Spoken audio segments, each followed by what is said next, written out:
Ahojte milí diváci, už dlhší čas som nespravil žiadne video a za tento čas ma viacerí kontaktovali s tým, že by potrebovali pomoc s tým nástupom.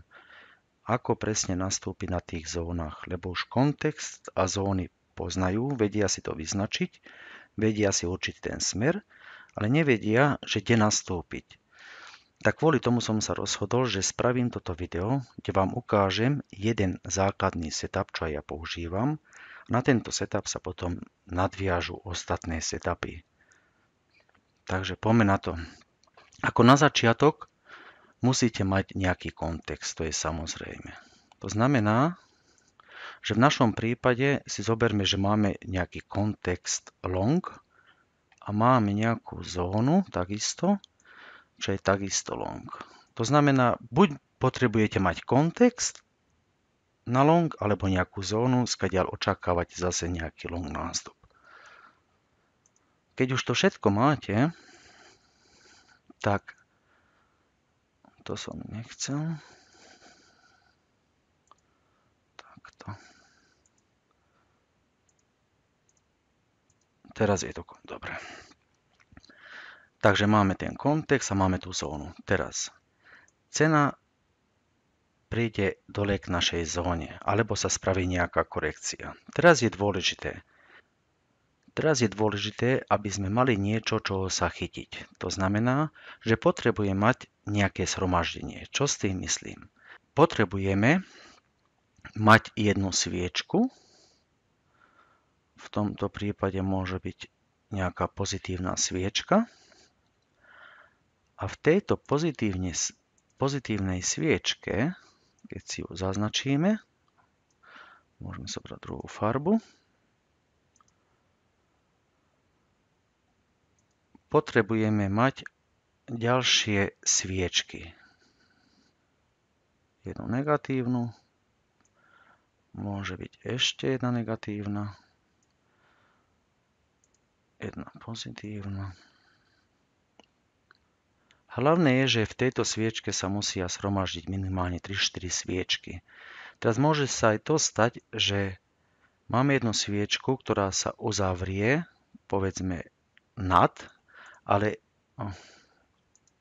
hneď tá druhá sviečka sa musí uzavrieť zase v nej.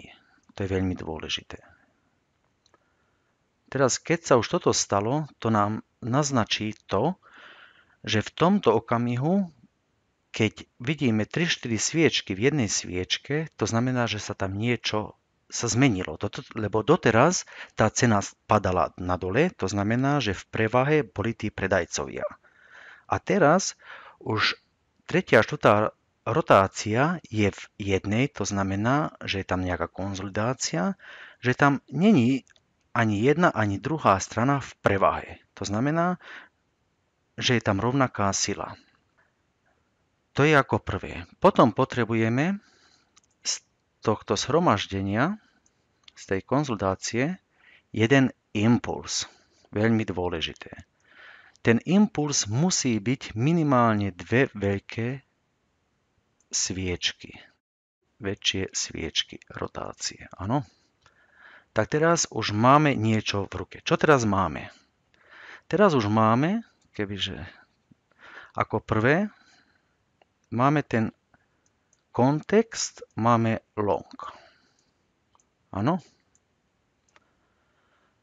Potom máme nejaké zhromaždenie, takisto long. Zhromaždenie sa nám nastalo tu. Potom máme nejaký impuls, to je tu, takisto long. Takisto ešte máme, že ten impuls nám vybral nejakú výšku.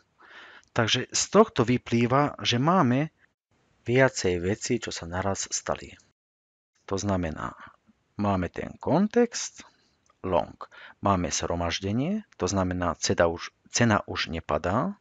Toto zhromaždenie sme opustili nahore, čo nám ukáže silu tých kupcov. Tento impuls nám vybral aj tú poslednú relevantnú výšku. A teraz máme všetky tie veci, ktoré potrebujeme na to, aby sme mohli nastúpiť na jeden long trade. Lebo sme mali tú korekciu, mali sme jedno zhromaždenie, čo nám ukáže, že niekto má tam záujem na kúpu, takže tá cena bola zastavená. To zhromaždenie sme opustili nahore s jedným impulzom, ktorý bol dostatočne silný, aby vybral aj tú našu poslednú výšku. To znamená, keď tieto veci sa všetky stanú naraz, mne to úplne stačí hľadať ten long nástup. A teraz kde? Tak si povedzme, že sú rozlišní obchodníci. Niekto má, čo ja viem, 10 tikov, čo môže riskovať, niekto má 5 tikov, čo môže riskovať a niekto môžeme aj 15 tikov, čo môže riskovať za jeden obchod. Keď už vieme, že tento range sa nastal ten impuls, vybrali sme tú výšku, tak vieme, že v tomto zhromaždení bol aj kupca, aj predajca. To znamená, môžeme si aj tak predstaviť, že na spodku bol ten kupca, čo všetko odkupoval, áno. A na vrchu bol zase predajca, čo zase všetko spravil za to, aby tá cena nešla hore. Takže to je to isté, ako by sme natiahli taký volume profil. Máme value area high a value area low. A teraz ešte máme ten náš POK. Áno? Tak teraz môžete dať jeden buy limit na tú zónu. Buy limit. A vás stopka musí byť, kde bol ten kupca. To znamená sell stop. V tomto prípade, keď tento range, malý range, táto konzolidácia bola 10 tiková, tak váš risk je 10 tikov. A keď niekto môže len 5 tikov riskovať, tak musí dať ku poku jeho nástup, aby bol čím menší, ale tak riskuje len 5 tikov. Teraz vy nikdy nebudete vedieť, že tá korekcia, keď sa nastane, áno, pokadiaľ príde. Či príde len na ten vrch tej konzolidácie, alebo príde nižšie. To sa nedá vedieť. Keď ste mali šťastie, tak vás zobral do tradu, keď nie, tak potom musíte čakať na váš. Ale keď máte váš money management, že môžete riskovať len 5 tikov, tak nemôžete dať niekde nástup hore, ak ten range má 10 tikov. To je veľmi dôležité.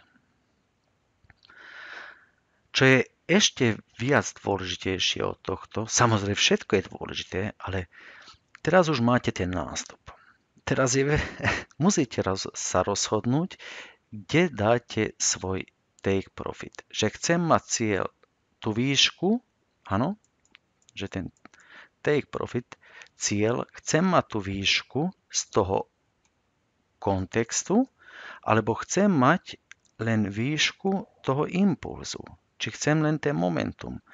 Lebo dovtedy, kým nebudete vedieť, pokiaľ chcete ísť váš take profit, nikdy nebudete mať ten správny management. Ale zase to je už, to by som už išiel veľmi ďaleko. Nechcem už hlbšie ísť do toho. Chcem vám dať jeden setup, to znamená, že keď máte long, cena klesá, príde nejaká konzolidácia, zhromaždenie, to znamená, v jednej sviečke sa musia vytvoriť minimálne 3-4 sviečky, čo sa v nej uzatvoria. Potom musíme vidieť impuls na ten smer, stále lepšie, keď ten impuls vybere predtým nejakú výšku. Tak potom môžeme dať náš nástup. Samozrejme, stopka musí ísť po tú konzolidáciu. Teraz si to ukážeme, ako to všetko vyzerá na jednom grafe. To si zoberiem S&P. Jeden graf. tomto prípade mám minútové S&Pčko z piatka. Čo tu vlastne môžeme vidieť?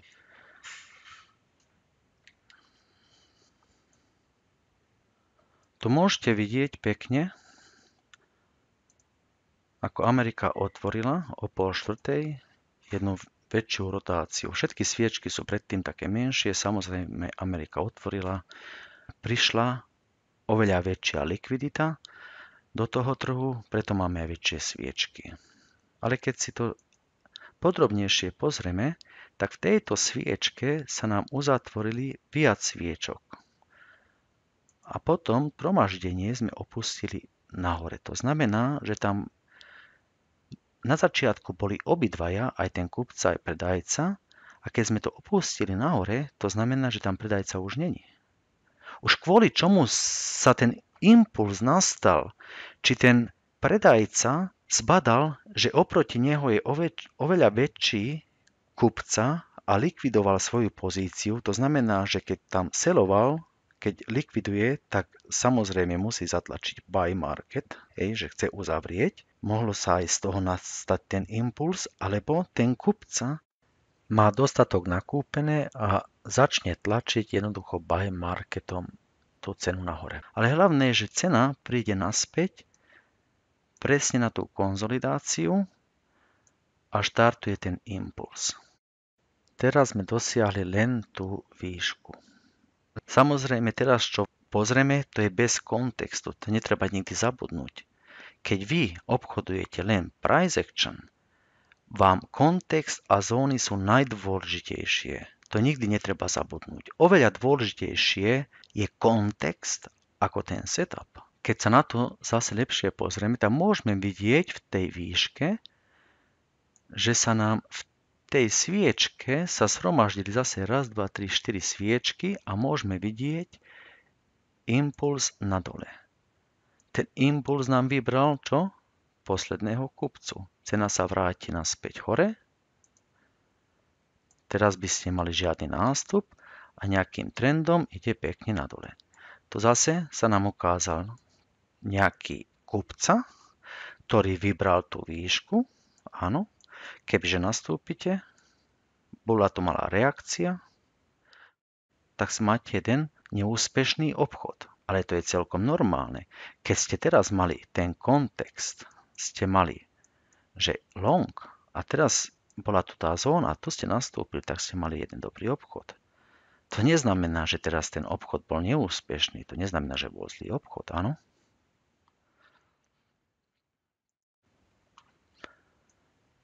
Čo ďalej môžeme vidieť?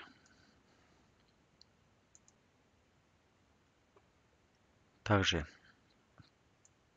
tu sme mali toho predajcu, cena prišla dole, odrazila, vráti sa, zase máme zhromaždenie.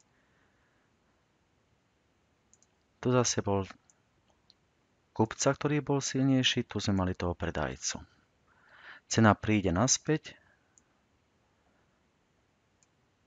vybral toho predajcu, ale čo sa stalo? V tejto sviečke zase máme zhromaždenie. Predajca je stále tam. To znamená, bola využitá len tá likvidácia. Cena príde naspäť komu? Samozrejme ku kupcovi. Čo potom môžeme vidieť? Zase môžeme vidieť jedno zhromaždenie. Ale kde môžeme vidieť? V blízkosti toho kupcu. To zhromaždenie opustíme impulzom, vrátime sa naspäť, impuls nadole. Ale ako môžete vidieť, keď sme tú zónu,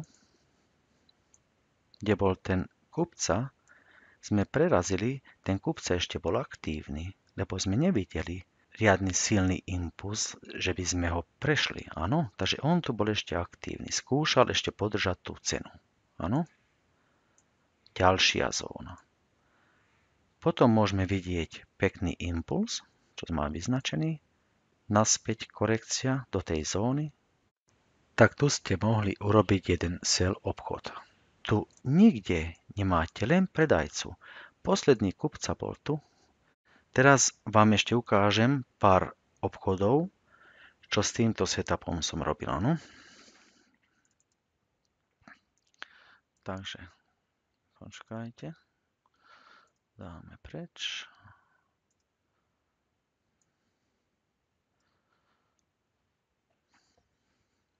Čo tu môžeme vidieť?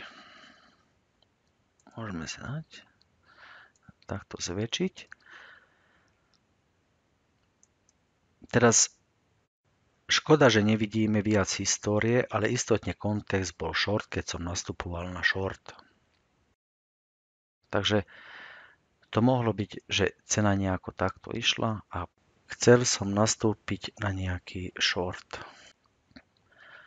Čo tu môžeme vidieť? V tejto sviečke pozrite sa. Koľko sviečok tam je? Je raz, 2, 3, 4, 5, 6. Máme pekný impuls. Cena sa vráti naspäť. Čo sa stane? Cena sa odrazí. A kde chceme ísť?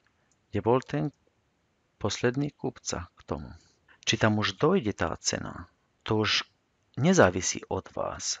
Vy ste sa rozhodli, že váš kontext je short, máte ten nástup a teda závisí od toho, ako to manažujete. A ten management môže byť rozlišný. Niekto si môže zobrať len zase tú nížku toho impulzu, len dovtedy, a niekto bere z väčšieho času. Napríklad, keď môže aj túto nížku si brať. A to už nezáleží od vás. Vy môžete len to manažovať.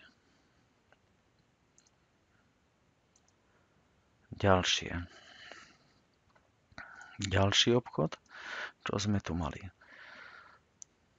A skoro stále to isté.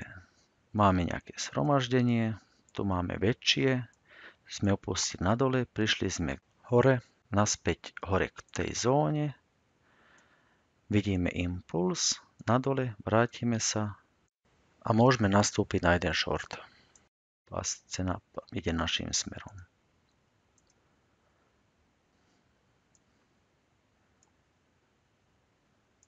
To takisto, vidíte, ja som tu mal už aj predtým nástup. A ja robím chyby. Prečo som tam nastúpil? Možno som tam skalpoval, neviem, niečo som tam videl. Ale som nemal žiadny náznak ešte na ten short. Ale keď už túto konzolidáciu sme pustili nadole, tak už to bolo niečo iné. Tak dáte tam sell limit, buy stop a idete. Pokade? Tomu kupcovi.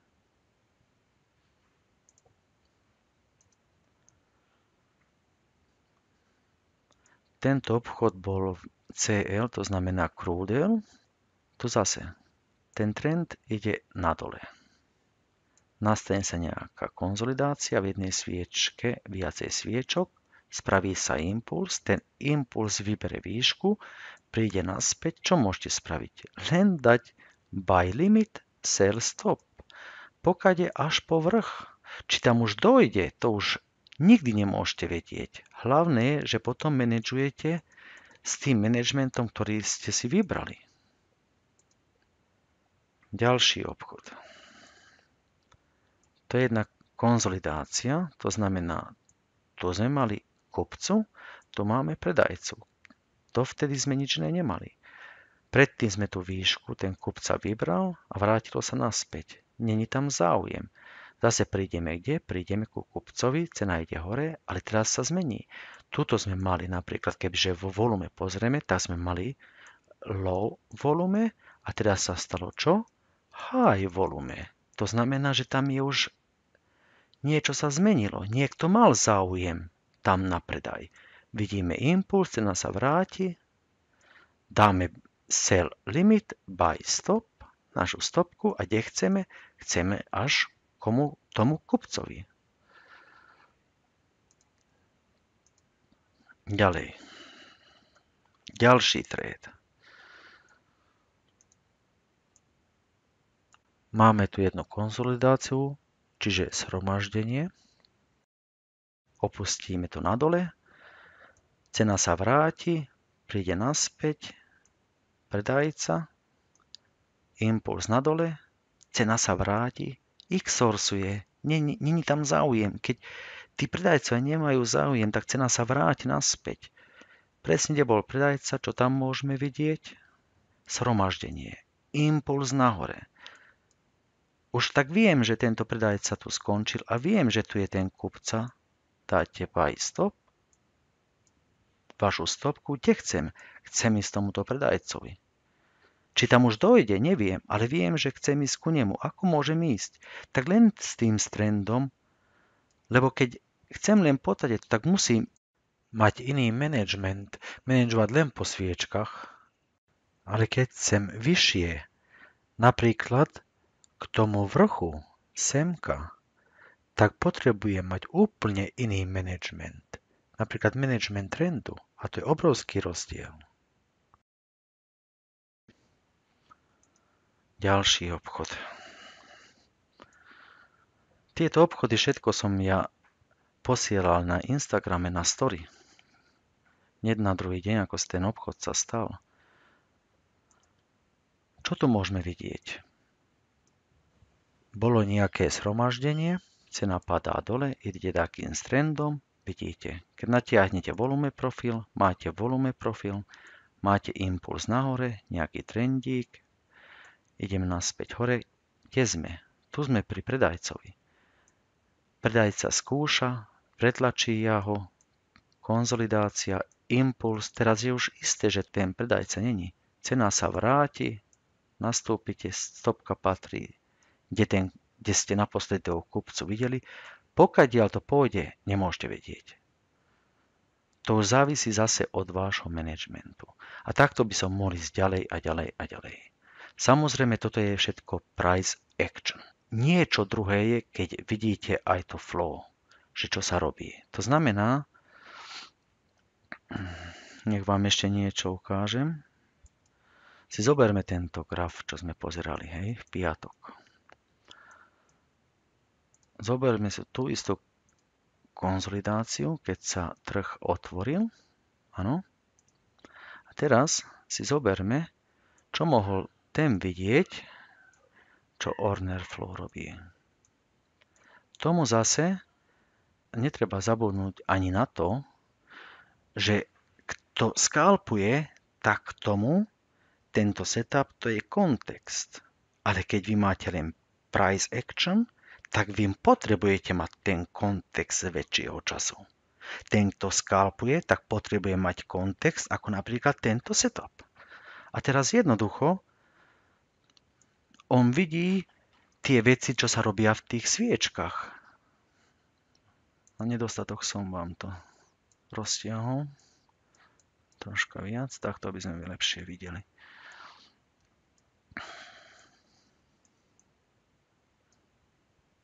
No, tak to musí byť takto. Ten, ktorý skalpuje, tak vidí, že ten americký trh sa otvoril, tu niekto nakupoval, impuls nahore, cena sa vracia naspäť, príde high volume, opustíme nadole. Ale čo on má? On má context long. Cena príde dole, pozrite sa, high volume, druhá sviečka vypáli nahore, tretia sviečka príde dole, vráti sa naspäť. A teraz, keď sa pozrete, predtým v tejto sviečke 643, 539, 382 predajcov. Veľký záujem na predaj. Za to a mohlo sa stať aj high volume. A otestujeme to a máme zase low volume, lebo tu máte 120, 200, to je oveľa menší záujem na ten predaj. To znamená, ten trh x-sorsuje, není záujem. Tak samozrejme, ten, čo skalpuje, môže pekne tu nastúpiť a stopka mu patrí takisto dole. On riskuje oveľa menej, ale aj bere oveľa menej. Taký skalper môže len do tej výšky skalpovať. Môže sa stať, že náhodou sa stane taký veľký impuls a ide vyššie, ale jeho cieľ nikdy nebude z takého väčšieho času, lebo je príliš blízko pri tom trhu. On vidí tie jednotlivé nákupy, takže on má oveľa viac tradov, oveľa viac možností, ale bere aj menšie profity. A to je dôležité, keď vy obchodujete len ten price action. A keď máte len napríklad toto S&Pčko otvorené a dneska ten kontext není dobrý, tak nemôžete pred tým grafom sedieť celý deň. Tak sú tam inakšie trhy, môže ten kontext je na druhom danom produkte oveľa lepší a možno, že ten setup je presne na tej zóne. Samozrejme tomu skalperovi stačí jeden trh. Pre mňa stačí, keď ja skalpujem jeden trh. Ale keď ja chcem dlhšie obchody, tak pozriem viac produktov. Ale tak potom držím aj ten trade dlhšie. Takže to som vám chcel ukázať. Dúfam, že som vám aj s niečím pomohol. Veľmi dúfam, že to budete vedieť využívať. S tým pádom by som aj končil a prajem vám dobré obchodovanie. Ahojte.